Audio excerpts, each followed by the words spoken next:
এই সব করে ইলেকশন হয় না। এবং যেভাবে বিজেপি তাণ্ডব শুরু করেছে, যেভাবে বিজেপি ক্রিমিনালাইজেশন ইন পলিটিক্স শুরু করেছে, এটা বাংলার সংস্কৃতি নয়, বাংলার কৃষ্টি নয়। ক্রিমিনালরা একদম নোটেড ক্রিমিনাল, তারা তাণ্ডব করবে, তারা বিজেপির প্রার্থী হবে, এই কালচার আগে বাংলায় ছিল না। এগুলো ইউপি কালচার, বাংলা এটাকে অ্যাডপ্ট করছে। এবং সত্যি সত্যি যারা আক্রান্ত হয়েছেন, তারা যারা এই অন্যায়ভাবে এইসব হয়েছে, তাদের আমি অত্যন্ত দুঃখিত আমি এই ব্যাপারে। এবং পোর্ট এলাকাতেও এর আগে কোনো দিন এরকম ঘটনা ঘটেনি। আমি নিশ্চিতভাবে চিন্তিত। তার কারণ একটা হচ্ছে যে একদম কমিউনালাইজেশন আর ক্রিমিনালাইজেশন, এই দুটো একসাথে পোর্ট এলাকায় এর আগে কখনো হয়নি। পোর্ট এলাকাটা অনেক সেন্সিটিভ একটা সময় ছিল। অনেক কষ্ট করে আমি সেই জায়গাটার থেকে একটা অন্য জায়গায় তুলেছি।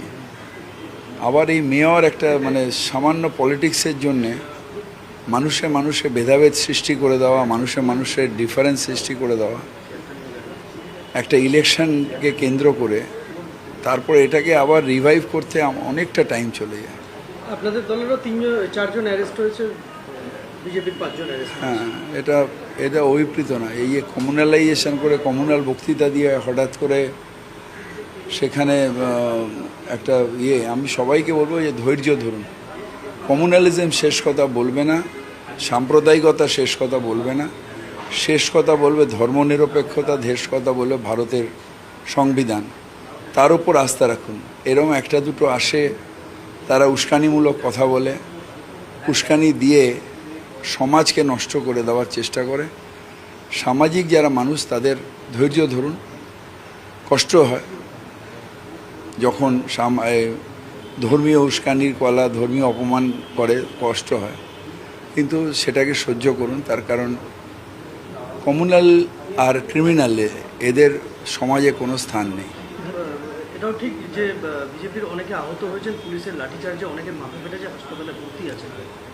সেটা আমি দেখেছি যে বিজেপি কীভাবে আক্রান্ত হয়েছে পুলিশের, সেটাও আমি দেখেছি।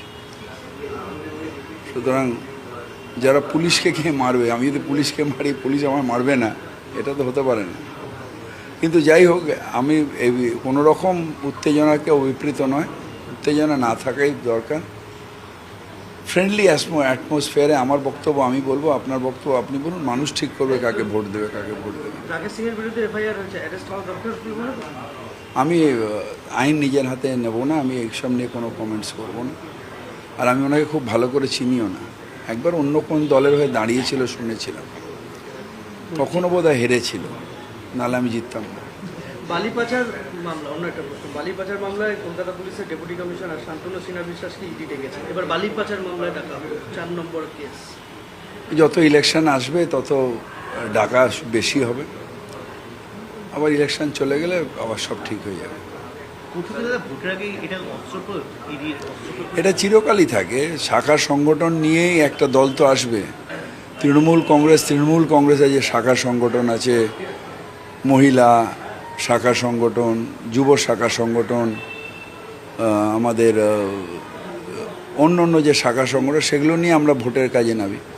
সেরকম বিজেপিও যখন ভোটের কাজে নামে, তার যে শাখা সংগঠন, এনআইএ, অন্য এজেন্সি, তাদের নিয়ে নামবে মাঠে। এটা তো শাখা সংগঠন হয়ে গেছে। এখন তো তারা তো এজেন্সি নয়, ভারতের নিরপেক্ষ এজেন্সি নয়, তারা তো এখন বিজেপির শাখা সংগঠন হয়ে গেছে।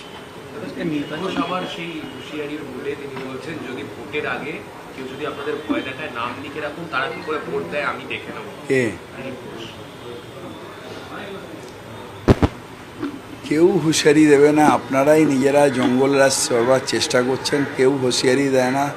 বাংলায় শান্তিপূর্ণ ভোট হয়, এসব জায়গায় কোনো রকম উস্কানি নেই। মানুষ নিজের অধিকারে ভোট দেয়। আপনাকে প্রোটেকশনও দিতে হবে না, আপনাকে আবার মারপিটও করতে হবে না। মানুষ নিজের অধিকারে ভোট দেয়। বাংলায় আইন শৃঙ্খলা আছে, মানুষ আইন শৃঙ্খলায় বিশ্বাস করে।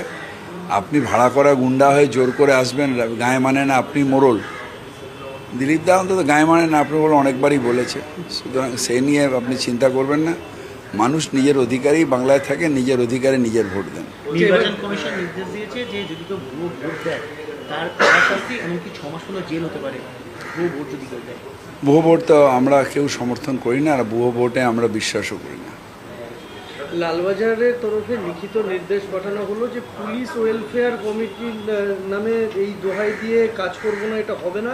299 জন পুলিশের একদম নাম লিখে নির্দেশ। দেখুন, আমি অ্যাডমিনিস্ট্রেশনের মধ্যে কোনো কথা বলতে চাই না। আমাকে যে ব্যাপারে বলেছিলেন আমি সে ব্যাপারে আমার কনস্টিটিউয়েন্সির ব্যাপার বললাম। ইলেকশনের মধ্যে আমি অ্যাডমিনিস্ট্রেশনে, আমি যেদিন আবার ইলেকশন শেষ করে যেদিন ইলেক্টেড হব, যেদিন আমি আবার মেম্বার হব অ্যাসেম্বলির, সেদিন আমি অ্যাডমিনিস্ট্রেশন নিয়ে কথা বলব। এখন আমি অ্যাডমিনিস্ট্রেশন নিয়ে কথা বলব। শুধু ট্রাইব্যুনাল বলতে হবে, ট্রাইব্যুনালে নাম উঠল না নিশ্চিত হবে। অনেকের এখনো এটা আমাদের সর্বোচ্চ আদালতকে অবমাননা করা হচ্ছে। ট্রাইব্যুনাল শেষ করে 21 তারিখের মধ্যে যাদের ভোটের পেন্ডিং রয়েছে তাদের সবাইকে ক্লিয়ার করার কথা।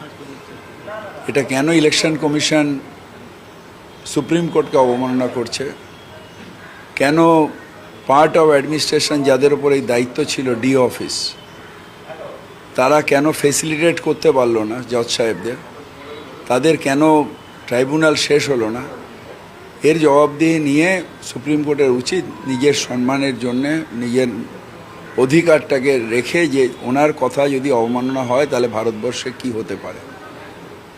কারণ কোর্টকে অবমাননা করা এটা কোনো ভারতীয়, আমি যা ইচ্ছে করতে পারি, আমি সেন্ট্রাল গভর্নমেন্টের সাপোর্টে আছি বলে এটা হয় না। কোর্ট সর্বোচ্চ এবং কোর্টকে সম্মান জানিয়ে আমাদের সমাজ চলে। সংবিধানকে আমি ভেঙে দেবো, আমি কোর্টকে মানব না, এটা হতে পারে না।